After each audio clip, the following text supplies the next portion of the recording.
Good morning, I'm Kristen Folletti and welcome to News Desk on SiliconANGLE TV for Thursday, July 4th, 2013. Here's your SiliconANGLE Daily Roundup. It appears that Motorola will celebrate this year's Independence Day by promoting a new American-made phone, the Motorola X. With full-page ads running in the New York Times, USA Today, Wall Street Journal, and Washington Post, it's going to be hard to ignore Motorola's message. The ad will clearly state that the upcoming X smartphone is an American phone from an American company, and according to Motorola, it will be the first smartphone ever to be designed, engineered, and assembled in the USA. Founded in Illinois in 1928, Motorola was once a great example of American ingenuity, leading the world in mobile technology for decades. Now that they're owned by Google, hopes are that consumer patriotism and American pride will result in more handset sales, and with it, we could possibly see Motorola return to its former days of consumer product prominence. It would appear that Yahoo's appetite for mobile apps is unquenchable. The latest addition to their acquisition list is Quickie, an iOS app which helps users create movies out of photos and videos in their camera roll.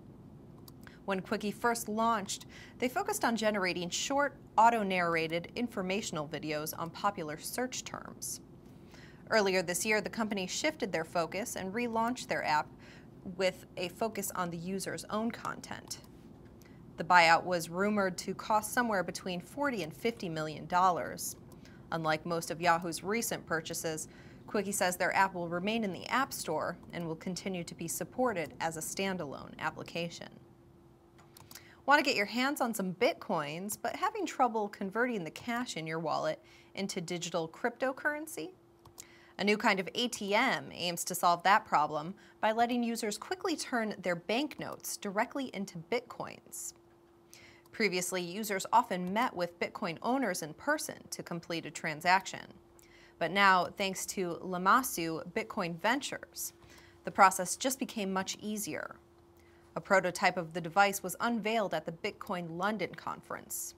The small tabletop ATM was designed to be as simple as possible, first asking the customer to scan the QR code for their Bitcoin account to start the process. From there, it asks the user to deposit cash, and it sends the Bitcoins to the user's account. Once the process is complete, the system takes about 15 minutes to confirm the transaction. The ATM will support multiple currencies, but in order to avoid having to deal with banks, payments using cards will not be accepted. Lamassu says they will not charge any fees for the currency exchange itself. Instead, they plan to make a profit on the hardware units themselves, which will sell for roughly $4,500 apiece. Big data company Symmetric, the masterminds behind music and video streaming analytics service Musicmetric, have added a few new features in their latest product update. Musicmetric Pro now has the ability to give music marketers a better picture of when and where to start promotions or buy advertising. The London and LA-based Symmetric comes up with this information by comparing Spotify and iTunes sales data with piracy rates and social media patterns to determine which music is trending. Further details are also extracted from sources including the news and online audio streaming to increase the accuracy of Symmetric's projections.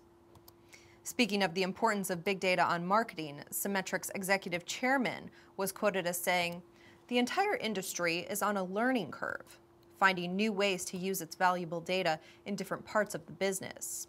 We're focused on making Musicmetric Pro the most robust and dependable means by which executives form their decisions."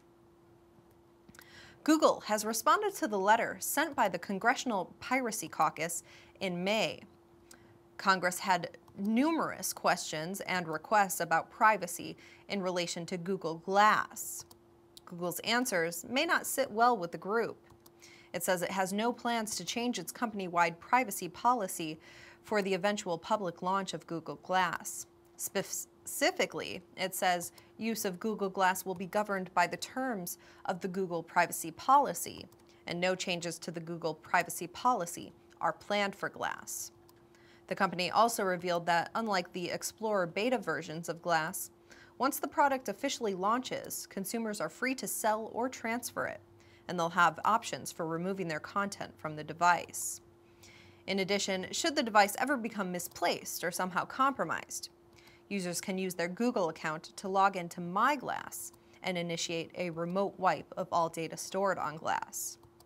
Congressman Joe Barton, co-chair of the bipartisan group, quickly issued a statement that read, "I'm disappointed in the responses we've received from Google. There were questions that were not adequately answered, and some not answered at all. When new technology like this is introduced that could change societal norms, I believe it's important that people's rights be protected and vital that privacy is built into the device. I look forward to continuing a working relationship with Google as Google Glass develops." Here at SiliconANGLE, we provide you with analysis for breaking stories, but today the News Desk team wanted to share with you something that's out of date. Over 50 years out of date. I'm talking about the first steps to what would become the Internet. This week in 1969, UCLA issued a press release stating that they will become the first station in a nationwide computer network which, for the first time, will link together computers of different makes and using different machine languages into one-time sharing system. The article went on to describe how 3 computers could be linked together to complete a basic task of sharpening a photograph. Engineering professor Leonard Kleinrock went on to say, as of now, computer networks are still in their infancy, but as they grow up and become more sophisticated, we will probably see the spread of computer utilities, which, like present electronic and telephone utilities, will service individual homes and offices across the country.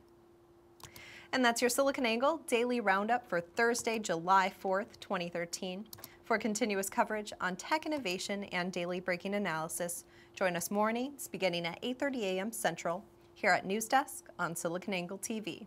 Happy 4th.